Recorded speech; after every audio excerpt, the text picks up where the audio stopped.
is not part of Jerusalem. I'm not talking about that. When they're coming, the real debate about Jerusalem is about the holy places. And actually the Palestinians ask us today to put a border, a fence, in the heart of the holy city of Jerusalem. And I think that if we are going to do it, it's the end of Jerusalem. It's the end of Jerusalem. It's going to destroy the city. It's going to kill the city. It's going to create one of the violent cities in the world. I don't believe in that. I never, as a member of Knesset, going to vote for agreement that including dividing the holy city of Jerusalem. This is something that all of us, as a Jewish people and non-Jewish that support the peace in the world, should say it very clearly. Jerusalem should stay under Israeli control, and this is the only way to keep Jerusalem free and open to all religions. Only under Israeli control. And we should make some creative solution to make them get in and out of Jerusalem freely and make all the people feel free in the city and everything. And we have some example of city like that in the world. But not changing the status quo of Jerusalem, and of course, not divide the holy places in Jerusalem. I think it's going to kill the city. The second issue that we have is the issue of the demand of the right of return of the Palestinians. And this is something that you should be very clear about that. If we like it or not, as we said, it's going to a solution of two-state solution. Finally, if it's going to be an agreement, it's going to be a Jewish state and a Palestinian state.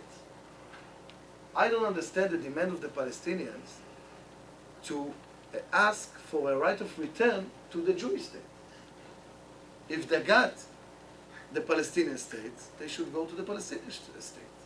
And of course, not to the Jewish state. When we talked about the demographic problem, this is one of the issues of the demographic problem. And it's a principle. This is something that states very clearly. The right of return, if it's going to be in the Palestinian independent state, the right of return is only to the Palestinian state, not to the Jewish state. In any case, in any matter. Never. Jerusalem and that, the holy place in Jerusalem and that, this is, I think, the main and two principles that we are talking about, and we should be all of us, united after that. Even if the price is not to achieve a final agreement with the Palestinians. Because I think this is something basic that to keep it is to keep the future of the Jewish people and the Jewish states. Let's take one more. Just a comment and then the question. The comment is from a follow-up to him. I think the issue of the vision of Israel as a Jewish state is something that we're missing. I'll just say that, and that's part of what's happening over here. Fortunately, and we see it, we're forming an American Jewish vision. The question follows up on Jerusalem.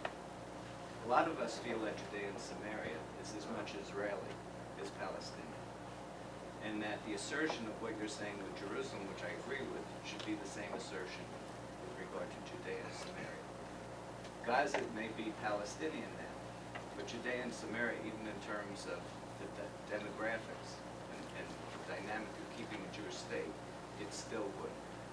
What's the possibility of Israel just declaring at some point, which it was, and it always has been, that Judea and Samaria are Israeli territory?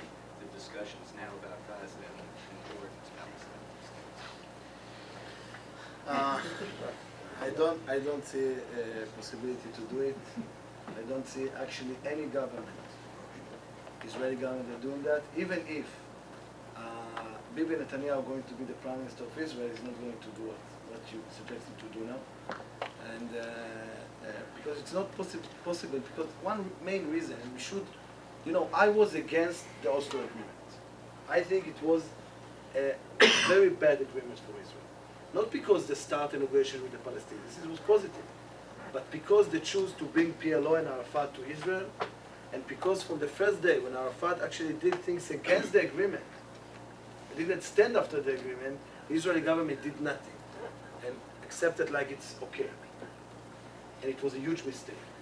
But all what happened until now is after we consider all what happened, including the Oslo Agreement, including the fact that Netanyahu in '96 gave Hebron, including what happened after that with Barak, with Camp David and everything, every prime minister that's going to be in the Israel in this position should consider all this reality.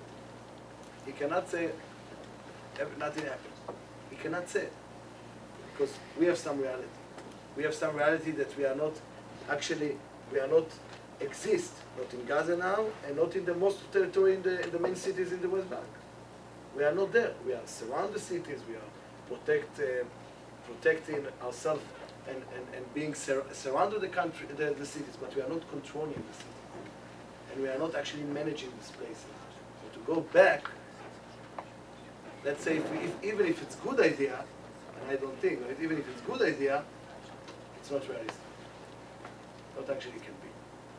And now what we need to think is how we minimize the damages and how we keep the important land in the West Bank under Israeli control, make for us a safe border, a clear borders for Israel, with, as I say, keeping the Jewish majority. And this is something I believe this is the main issue that we should always consider. Thank you, Yoel. Thank you very much for this.